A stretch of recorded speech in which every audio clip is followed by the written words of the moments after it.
Eta azken izlaria Yayo Herrero dugu. Esango nuke estatuan ekofeminismoak duen erreferente nagusia dela, antropologa, ekofeminismoaren teorizatzaile eta edatzaile, une honetan Foro de Transiciones delako think tank edo gogoeta taldearen buruzagia da bera. Presentamos a nuestra última ponente, Yayo Herrero, antropóloga, teórica y activista del ecofeminismo en el Estado. Actualmente presidenta del Foro de Transiciones, analizando el sistema energético desde una mirada ecosocial y ecofeminista. Este es el título de su charla, tras la cual tendremos otro espacio para las preguntas o el debate, como ya he avanzado. Yayo Herrero, por favor. Bueno, buenos días a todos y a todas. Y en primer lugar, muchísimas gracias por la invitación. Para mí es un placer poder participar y ha sido un placer además poder escuchar todas las intervenciones que han venido antes de esta y con la que la mía va a ser pues muy complementaria, ¿no? Es decir, voy a retomar muchas de las cosas que ya han venido saliendo. Bueno, pues para ajustarme al tiempo que tengo voy a ir planteando algunas cosas que probablemente se van a quedar un poquito incompletas, las voy a ir lanzando a modo de reflexión tipo flash y espero que luego las podamos retomar, ¿no? En primer lugar, decir que la reflexión sobre modelos energéticos desde una perspectiva ecosocial, desde la perspectiva de los ecofeminismos, desde la perspectiva de las miradas también decoloniales o anticoloniales, es una mirada que es obligatorio situarla en el momento de crisis que estamos viviendo, ¿no? Una crisis que es ecológica, una crisis que es social, en la que se están profundizando las desigualdades de todos los ejes de dominación, una crisis incluso de legitimidad de la propia democracia, es decir, de los sistemas democráticos, en un contexto, diríamos por resumir, de verdadera guerra contra la vida, ¿no? En un contexto en el que podría decirse que las culturas, las políticas y las economías hegemónicas que hemos creado se desarrollan de espaldas y en contraposición con las bases materiales que permiten sostener la vida. Y creo que es importante pensarlo así porque esto nos conduce a muchas de las preguntas que yo creo muy, muy pertinentes que planteaba Izaro en la intervención anterior, ¿no? Estamos viviendo ese momento de guerra contra la vida que viene plasmado, bueno, pues por el declive del combustible fósil, de la energía fósil y de muchos minerales, que viene marcada por una situación de cambio climático que es inseparable desde mi punto de vista de la crisis energética, es decir, el binomio energía-clima tienen que ir juntos. En este momento, además, una pandemia conectada directamente, nos dice la comunidad científica, con la pérdida de biodiversidad, es decir, una mayor proliferación de zoonosis, de paso de virus desde especies animales a la especie humana, provocada en parte y de forma, digamos, estructural por la alteración de ese sistema o ese seguro de vida para la vida que es la propia biodiversidad, ¿no? Y con unas consecuencias absolutamente desiguales sobre las poblaciones humanas y también las no humanas, ¿no? El resto del mundo vivo. Por tanto, hay que situarlo en ese marco, porque si no lo situamos en ese marco, corremos el riesgo de no partir de lo que partía muy correctamente desde mi punto de vista Izaro, es decir, que cualquier tipo de solución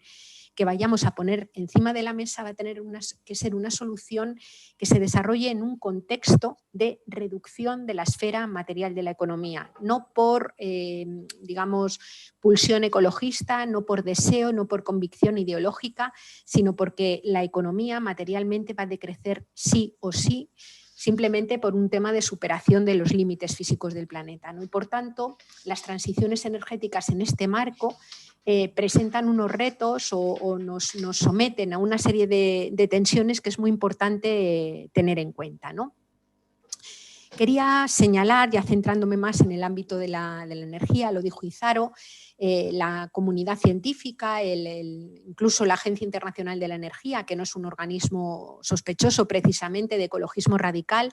reconoció que en el año 2005 se había alcanzado lo que se denomina el pico del petróleo convencional, es decir, ese momento en el que se extrajo, por así decir, la mayor cantidad posible a la vez, que era posible extraer a la vez, de petróleo convencional en el mundo. A partir de ese momento, digamos, la extracción de petróleo convencional es una extracción declinante.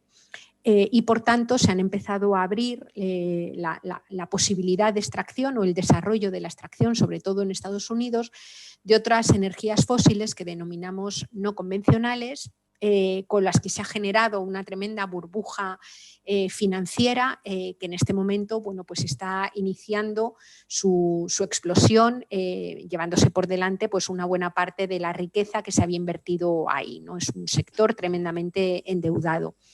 Por tanto, estamos hablando de la transición a las energías renovables en un marco de declive del petróleo previo. Y las energías renovables, que son sin duda las energías de las que los seres humanos vamos a tener que vivir, los seres humanos necesitamos energía para vivir, son unas energías que en modo alguno pueden sustituir lo que en su momento proporcionó el petróleo.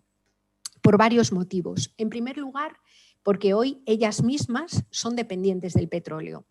en la extracción de minerales que hacen falta para poder sostener el modelo de energías renovables. Podríamos incluir aquí también la propia, que no es una energía renovable, desde luego, ni es una fuente energética deseable, como es la propia energía nuclear, que es dependiente también de un mineral no renovable como es el uranio. Son dependientes también del petróleo porque muchos de esos minerales se extraen en lugares muy lejanos a los lugares donde se van a extraer y hoy el transporte, como decía Izaro, es absolutamente dependiente del petróleo. Son además fuentes energéticas son por tanto fuentes energéticas que requieren una enorme inversión energética simplemente para poder generar la transición. Y parte de esa inversión hoy es una inversión básicamente fosilista, ¿no? Por otro lado, las energías renovables representan la utilización de una gran cantidad de uso de territorio. Hace falta usar una enorme cantidad de territorio. No me refiero tanto a la instalación de placas solares o de aerogeneradores, sino más bien a la extracción de los minerales que hacen falta para poder desplegarla, ¿no? Y por otro lado, nos encontramos con el problema de que tienen menores tasas de retorno. Y además los picos de extracción de muchos de los minerales que hacen falta para sostenerlas, algunos de ellos ya se han alcanzado y otros están próximos a alcanzarse. Es decir, el litio, el platino, el neodimio, el disprosio, el cobre, el cobalto, son minerales también finitos, son minerales que también tienen límites y algunos de ellos, nos dice la comunidad científica, han alcanzado ya sus picos de extracción, ¿no? No solamente es esto, sino que cuando hablamos de las transiciones y vemos lo que de alguna manera las políticas, pues desde la Unión Europea a las de otros países, están poniendo encima de la mesa, todos esos minerales no pretenden ser utilizados solo para hacer la transición a las renovables, sino que, por ejemplo, se plantea que la solución a la industria del coche de motor de combustión es el coche eléctrico, pero claro, los coches eléctricos hay que fabricarlos también con minerales, ¿no? Y con energía. No solamente el coche eléctrico, sino que estamos ante la promesa del despliegue de la economía digital a una escala mucho mayor de la que ya ha alcanzado en este momento, que es inmensa, ¿no? Un despliegue de la economía digital y, por tanto, para construir pantallas, para construir esas pantallas, para construir fibra óptica, cableado, servidores, hacen falta grandes cantidades de energía fósil, no digamos ya para el despliegue de las 5G, de las tecnologías 5G. Es decir, todo eso no es precisamente algo desmaterializado y requiere también esos minerales, ¿no? Lo que quiero decir de una forma un poco quizás simple, que cuando vemos todo lo que la comunidad, cuando vemos todo lo que la industria nos dice que quiere hacer para plantear las transiciones hacia modelos que llama de economía verde, y miramos por otro lado lo que la comunidad científica nos dice que quedan en términos de reservas, las cuentas no salen. O salen si el resultado, el beneficio, son solamente para algunos sectores de población. Y yo creo que esto hay que tenerlo en cuenta porque nos aboca de una forma clara a lo que estaba planteando Izaro. Es decir, que toda la cuestión de las transiciones energéticas, toda la cuestión de ver cómo afrontamos, cómo construimos la vida en común en el momento, digamos, posfosilista y ante el despliegue de las energías renovables, no constituye un problema solamente tecnológico, es por supuesto que hace falta tecnología y es condición necesaria, pero es sobre todo un problema político, un problema de distribución de recursos, un problema ético, un problema que debiera de estar desde nuestro punto de vista en el centro de los debates sociales que estamos abordando en el momento actual. Es decir, no puede ser un tema que quede relegado a los debates o a las agendas de personas expertas, ni muchísimo menos al de las grandes industrias o grandes empresas, que recordemos que no tienen como principal prioridad el sostenimiento de las vidas de la gente, sino más bien la maximización de sus tasas de ganancia, sino que tienen que ser elementos que formen parte del debate social. Porque según, digamos, cómo se aborden estos procesos de denominadas transiciones, nos podemos encontrar con que llegue un momento en el que sea absolutamente inviable, físicamente inviable, una transición justa que llegue a la mayor parte de las personas, ¿no? Creo que esto es importante tenerla en cuenta. Cuando miramos las repercusiones territoriales de lo que estamos viviendo en este momento, Gloria planteaba magníficamente algunas de ellas, algunos de estos elementos. Nos tenemos que encontrar o nos encontramos con una tremenda injusticia territorial. Lo voy a decir también de una forma un tanto quizás provocadora o simple, ¿no? Si la valla que en este momento rodea a la Europa rica, además de no dejar entrar personas migrantes, no permite entrar energía, materiales, alimentos, pesca, incluso productos manufacturados de las personas, de los países, de estas personas migrantes, nuestros países, los países de la Europa rica no se sostienen materialmente, vamos, ni 2 meses. Lo que quiero decir es que hoy todos, absolutamente todos, los países que se autodenominan desarrollados, todos los países en realidad enriquecidos, son países que tienen unos consumos, unas utilizaciones, unas huellas ecológicas y una usurpación, un requerimiento total de materiales que exceden con mucho lo que pueden posibilitar sus propios territorios, ¿no? Esa diferencia nos la podemos encontrar incluso intramuros. Óscar Carpintero participó en un trabajo que se llamaba el metabolismo regional de la economía española, en donde se veía que se producen también importantes transferencias de materiales, de recursos de la tierra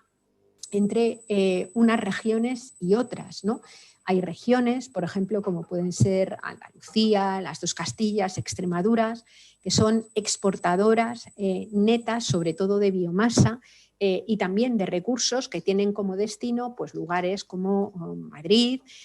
o como que son fundamentalmente consumidos en zonas industriales y ricas de Barcelona, por supuesto también en el País Vasco, ¿no? Lo que quiero decir es que el aterrizaje de un modelo que no conoce límites, que no es consciente de la vulnerabilidad tampoco de los cuerpos y de la vida humana en el plano territorial, arroja unas desigualdades, unas expropiaciones, lo que Harvey llamó una acumulación por desposesión, que se materializa, digamos, como si fuera una especie de fractal en las diferentes escalas territoriales, ¿no?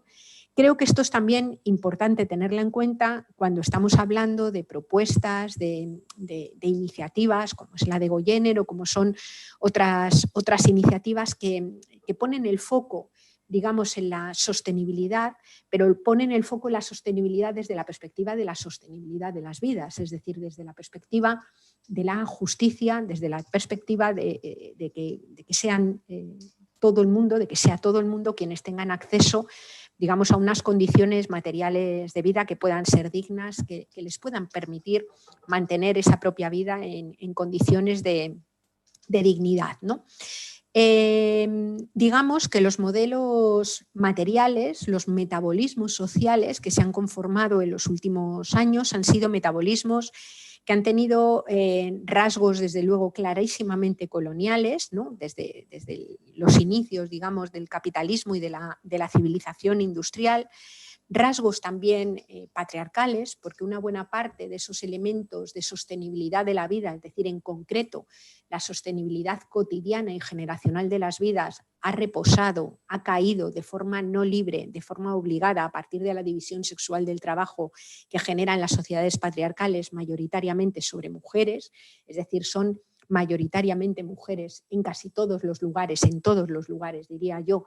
a quienes se encargan de sostener las vidas en sistemas que sin embargo no tienen como prioridad el mantenimiento en condiciones dignas de esas propias vidas, y son también modelos extremadamente ecocidas, ¿no? Que se están llevando por delante y están generando una situación de riesgo para la supervivencia, desde luego también de otras especies, pero de forma clarísima de la propia especie humana. Es decir, no es tanto el planeta lo que está en riesgo, sino la inserción humana de una forma razonable, digamos, en este planeta, ¿no? Esto yo creo que es importante tenerlo en cuenta, ¿no? Digamos que las consecuencias de este modelo es la expropiación o la falta de acceso a la energía de muchas personas, el deterioro de los territorios, la contaminación de muchos de ellos, la conversión de muchos de ellos en meras zonas de sacrificio al servicio de los intereses más, grandes intereses económicos, y luego también la propia situación de pobreza y más concretamente de pobreza energética. Como se ha señalado, esta afecta muchísimo más a poblaciones más vulnerables en función de los diferentes ejes de dominación. Es decir, si se decía que el virus y el cambio climático eran problemas que afectaban por igual, que igualaban a las personas, tenemos que decir que creemos que no es así. Es decir, por supuesto que el virus, por supuesto que el cambio climático, por supuesto que el declive de energía amenaza por igual a todas las personas, pero las consecuencias, las secuelas que se viven son completamente diferentes en función de tu posición de clase, es decir, que seas más pobre o más rico, en función de tu posición, de la etnia a la que pertenezcas, de que seas un pueblo originario o no lo seas, de que seas una sociedad campesina pobre o no lo seas, de dónde procedas, es decir, no afecta de la misma manera si eres una persona migrante, si eres una persona afrodescendiente, si eres una persona gitana, si eres una persona de lo que se suele denominar racializada, las incidencias son distintas, no afecta igual desde la perspectiva de género, porque digamos que por ese rol hegemónico que tienen las mujeres, insisto, de forma no libre, de cuidadoras y de mantenedoras cotidianas y generacionales de la vida, digamos que son mayoritariamente mujeres quienes sufren en sus cuerpos las peores consecuencias, puesto que tienen que ser las que siguen garantizando que en las casas se cocine, que en los lugares, en muchos lugares del sur global, la energía precisamente llegue, e incluso cuando a veces se ponen en marcha proyectos, por ejemplo, desde la cooperación al desarrollo, en la que se introduce energía renovable en determinadas comunidades, se hace muchas veces sin perspectiva de género, es decir, sin tener en cuenta eso que señalaba Gloria, que es quién resulta capacitada, quién termina controlando digamos, las nuevas formas de aprovisionamiento de energía que llegan, y sobre todo recuerdo un trabajo, por ejemplo, que se hizo, trabajo de fin de máster que hizo Cristina Saavedra, que es una ingeniera que a su vez ha trabajado mucho tiempo en el tema de la energía renovable y desde miradas de género, ¿no? Y en este trabajo recogía los datos de cómo a veces la electrificación en zonas rurales en países del sur global lo que termina suponiendo es una ampliación enorme de las horas de trabajo de las mujeres, es decir, que disponen, por tener luz, de más horas de trabajo para dedicar a la casa, para dedicar a la familia. Lo que quiero decir es que las propias tecnologías aplicadas sin una perspectiva de género, sin una perspectiva de la justicia, se pueden convertir en tecnologías que agraven los problemas de las personas a las que de alguna manera se quería librar de la precariedad o se quería librar, por decirlo metafóricamente, de la oscuridad, ¿no? Me parece que todos estos elementos hay que tenerlos en cuenta. Señalaba Izaro, y yo estoy muy de acuerdo, que asociados a todos estos temas de pobreza energética y demás, tenemos que tener en cuenta toda esa arquitectura de la impunidad que conforman el conjunto de tratados comerciales que ha ido firmando la Unión Europea, que han ido firmando los Estados y que blindan los privilegios de grandes empresas, en este caso las energéticas, con respecto a las necesidades de las personas, ¿no? Creo que es importante tenerlo en cuenta, pues porque probablemente detrás de esa Carta de la Energía, de ese tratado de la Carta de la Energía, está el hecho de que después que temporalmente y parece que en un periodo de excepcionalidad se hubiera prohibido cortarle la luz a la gente, sin embargo ahora en una situación que sigue siendo enormemente precaria, se vuelve a permitir que las grandes empresas le corten la luz, corten el suministro a las personas, ¿no? Eso es un problema enorme que probablemente tiene mucho que ver, salieron algunas noticias al respecto, con el hecho de que los grandes bufetes de abogados se pusieran al servicio de las empresas energéticas para ofrecerse a colaborar en las denuncias a los gobiernos por vulnerar ese tratado de la energía y poner en riesgo, digamos, los privilegios y las ganancias de las empresas, ¿no? Por tanto, ahí tenemos un problema grande, ¿no? Desde mi punto de vista, son varios los ejes desde donde podemos pensar cómo hacer, ¿no? El primero de ellos es asumir, y Zaro lo dijo con claridad,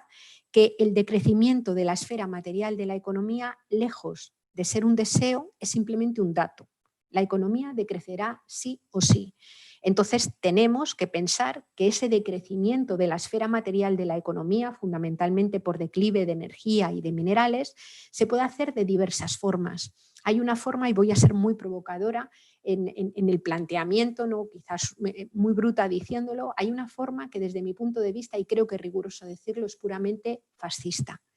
territorialmente fascista, que es la que permite que aquellos seres humanos que están amparados por el poder económico, político y militar sigan accediendo a lo mínimo que necesitan para estar vivos, o sigan accediendo a consumos despilfarradores, más bien, mientras que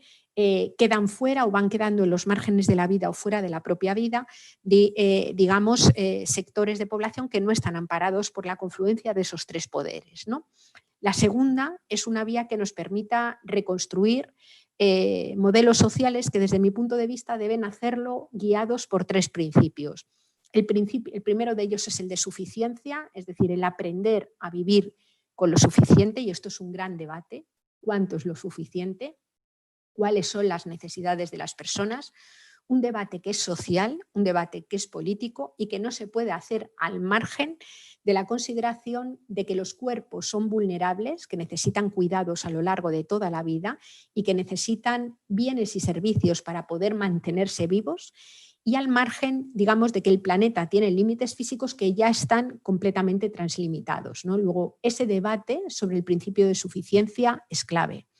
El segundo de los principios sería el del reparto de la riqueza, el del reparto del acceso a la energía, al agua, a la alimentación, con criterios de justicia, ¿no? Y el reparto también de las obligaciones que comporta tener cuerpo y ser especie. Es decir, no son solamente las mujeres quienes se tienen que ocupar del cuidado de los cuerpos, sino que es una cuestión que tiene que ser repartida entre hombres, mujeres, personas, pero también instituciones, comunidades y las propias empresas, ¿no? Y por último, lo común como principio político, es decir, el alimento, el agua, la energía son cuestiones absolutamente imprescindibles para que se pueda sostener la existencia y por tanto no pueden ser de nadie que no tenga como radical prioridad el sostenimiento de esas existencias. Es decir, cuando dejamos que sean empresas que tienen como prioridad la maximización de sus tasas de ganancia, que sean ellas las que gestionan aquello que es imprescindible para la vida de todos y todas, las consecuencias, si no hay, digamos, un control público, un control común de lo común sobre esos bienes, las consecuencias pues son probablemente, solamente pueden ser las que estamos viviendo en el momento actual, ¿no? Por tanto, decir que con esos tres principios, más que necesitar un I+D+I, que lo necesitamos en lo tecnológico, necesitamos sobre todo con mucha fuerza un I+D+I en lo político y en lo social, ¿no? Creo que la generación de comunidades energéticas, de generación como proyectos de estos, forman parte de ese I+D+I político y social que en este caso nos lleva a lo energético, ¿no? Aprovecho los 2 últimos minutos para señalar que en esta lucha, no solamente o en este proceso de transición, además hay una dimensión de lo político y lo social que para mí lo es, que es bastante importante, que tiene que ver con la creatividad y lo artístico, ¿no? Y quiero señalar esto porque si bien todavía creo que el relato distópico es necesario para entender dónde estamos, yo estoy muy de acuerdo